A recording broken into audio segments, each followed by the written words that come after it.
Today we are looking at 3 exercises to improve your surfing, and I brought my lovely wife and professional surfer Lakey Peterson in to have her input on it as well. Yeah. When you're turning, when you're bottom turning, it is crazy, but all surfers have increased, or professional surfers have increased ranges of dorsiflexion.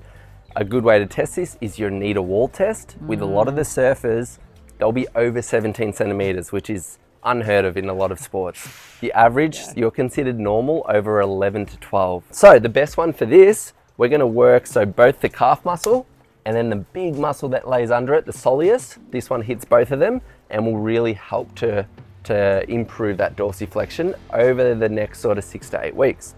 So, best way to do this, find a step at your house, have something you can hold on to. Normally it's a wall, not a person, but she's going to hold on to her hubby. And we're starting up as Lakey is on her tippy toes, and then we're going to lift one leg. We're choosing one side to work off to start off with, dropping down over 5 to 7 seconds, and then at the bottom, bending that knee and trying to get that knee as far over the toes as possible, using that out breath. Once you've done that, the other foot comes in and you're going to lift with both again. So just 5 on a side here. The wall is I'm shaking around a little bit, so the wall is a little easier to hold on to, but for demonstration purposes, we're doing this. Good. Try and keep that heel. So when you rock that knee over your toes, try and keep the heel as low as possible as well. Yeah, it likes to come up, doesn't it? Yep. And this is, you broke an ankle, right ankle, yeah? You broke? I broke this left ankle. Oh, okay, so that's maybe why we're not. And I have worked hard on the dorsiflexion on this ankle when I was rehabbing it a long time ago. And it has always stayed not quite as good as my right. I guess we'll find out in about 30 seconds when we switch sides, but. Good, rock it forward. And so for all of you at home, we're just doing 1 set of this today, but you can do 2. 2's optimal. So watch the video, go back to the start, follow it through, or if you think you're good with all the cues, you can do the second set by yourself. Up from there, changing sides. So 5 on the other side now. You're gonna find that one side's a lot more shaky as well. So we're trying to, number 1, improve mobility through the ankle. Number 2, improve eccentric strength, which is strength into a lengthened position. And both of those things really help you once you're on your board as well. This is a little area that we can probably work on a little bit more with you. Tom loves it when he finds my little weak spots. This is his favorite. Now he can. She hasn't got many weak spots, so he loves when I do find one, I just tend to target it with her when we do right up her training sessions. It is tight. That's bad. So when you're doing this as well, try and make sure your knee, so hip, middle of the knee and the ankle are all in one straight line. Don't let that knee sort of come in, huh? Yeah, go into that knobby kneed motion. Yeah, it wants to. Okay, I think one more here. One more. And once again, you do not need a person to do this. Try and hold a wall. A wall's much better than a person, but just so you guys can see. Wall would be easier, I think. Yeah, I'm moving around. My shoulder's actually getting sore. Okay, so that's number 1. Okay, so for number 2, we are going to work on rotation of the hips.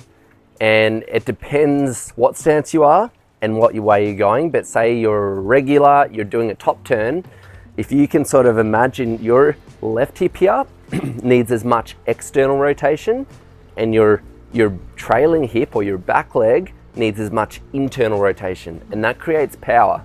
If you don't have that on a board, you've probably seen the big footy player guys, they literally look like they're just stuck trying to rotate, and it doesn't get you anywhere. But if you can use the hips, get external, internal through that top turn, that's a lot more power, and it takes a lot of stress out of the knees. If you don't have that, this back knee needs to go completely knobby to get that power, and that's how you MCLs, ACLs, all those injuries that we often see in clinic.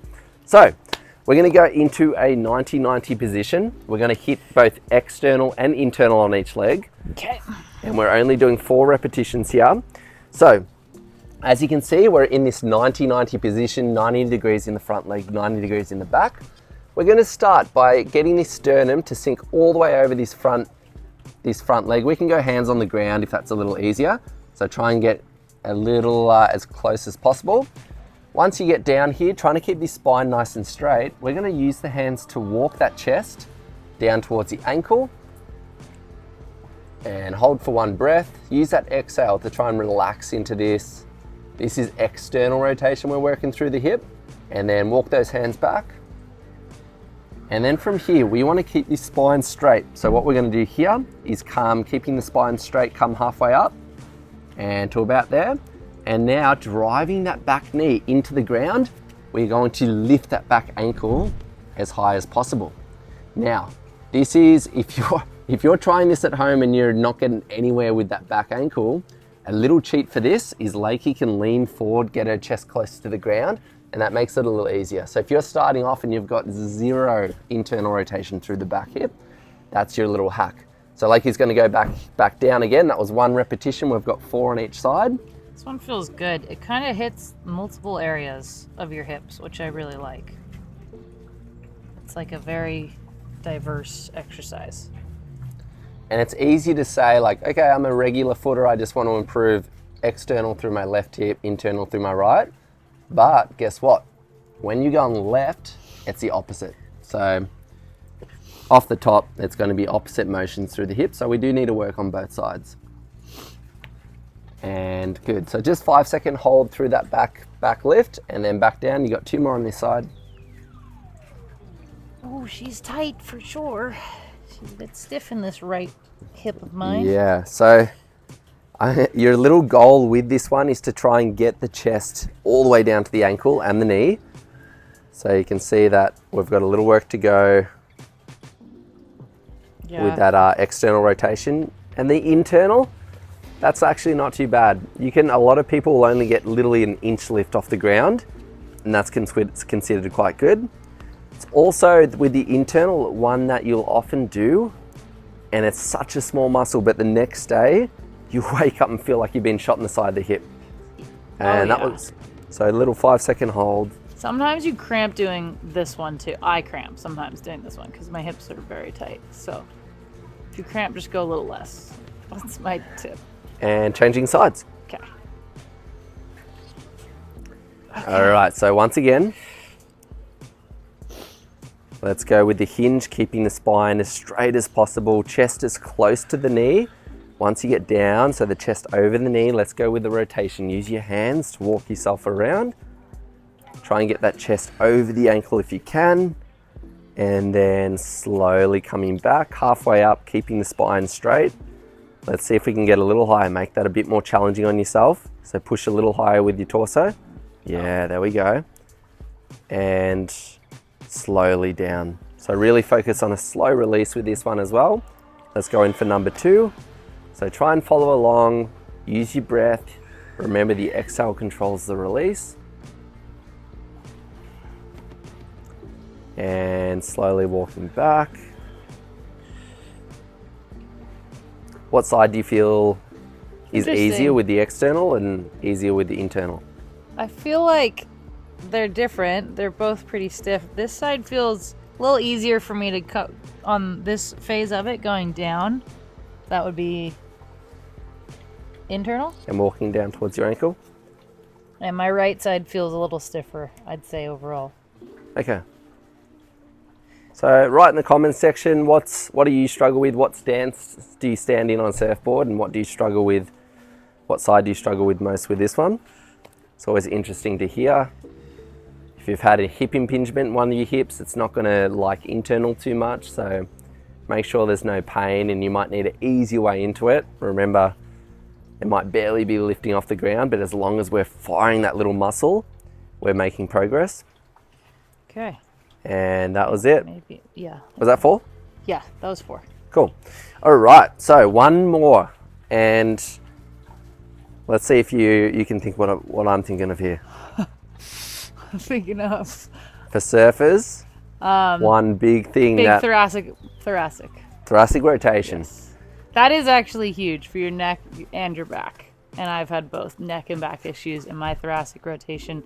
Something I always constantly work on. But in terms of performance, for everything we do through turns, it's really using the hips, number 1, but then the thoracic rotation really guides that movement. So What we're gonna do here is lock this knee in with the, so left arm's gonna go over the outside of the, yeah, just like that.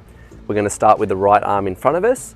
And then with this chest, we're gonna try and open the chest, rotate the arms, puff the chest as much as possible, and then as tall as we can through both the neck and the spine. So holding around just for 2 to 3 seconds, and then slowly coming back. Good. As we rotate, every surfer I get coming through, if they haven't done a whole lot of this work before, they'll want to extend their lower back. So as we rotate, I like to tell people, with the ribs here, you're getting a little punch to the gut. We're locking the ribs down, keeping the core engaged, and your spine's rotating on an axis. You're not extending off that axis. So 5 repetitions here, just a 2 to 3 second hold as we go around. And as we lever around, try and push this knee back. It's an easy way to cheat, is to let that knee rotate around with your right arm.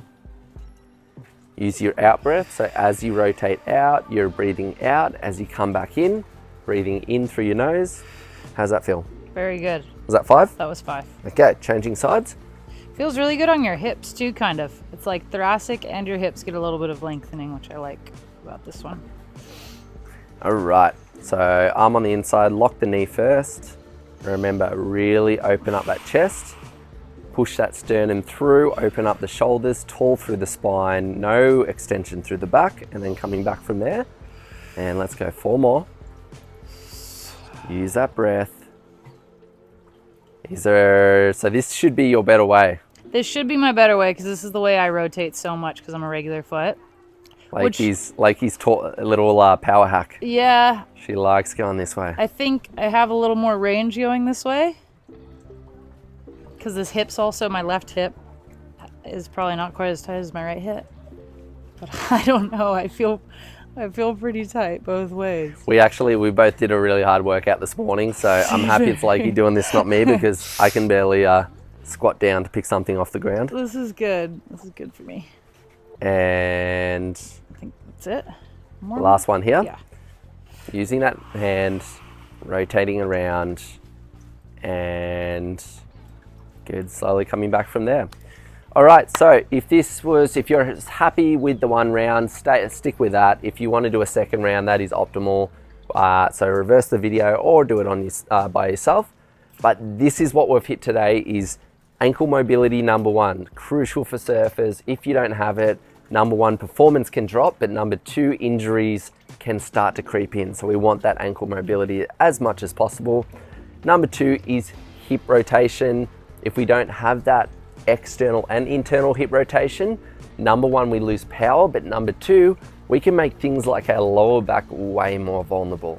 And the last one was thoracic rotation and mobility. Yes. Important. And that's a really important one for performance, so being able to sort of guide everything with that chest, but also if your thoracic doesn't move very well, you're going to be overloading that lower back. So it's always one to try and take a lot of strain out of the lower back so we're not losing time out of the water. But hope you enjoyed it today, guys. Thank you, Lakey, for joining in again. Like, subscribe, comment, do what he says. I promise you'll be stoked that you did it. And we'll see you again. Remember, write in the comments as well what you want to see in future weeks. We're keeping these short and easy, and we hope you enjoy them. Catch ya.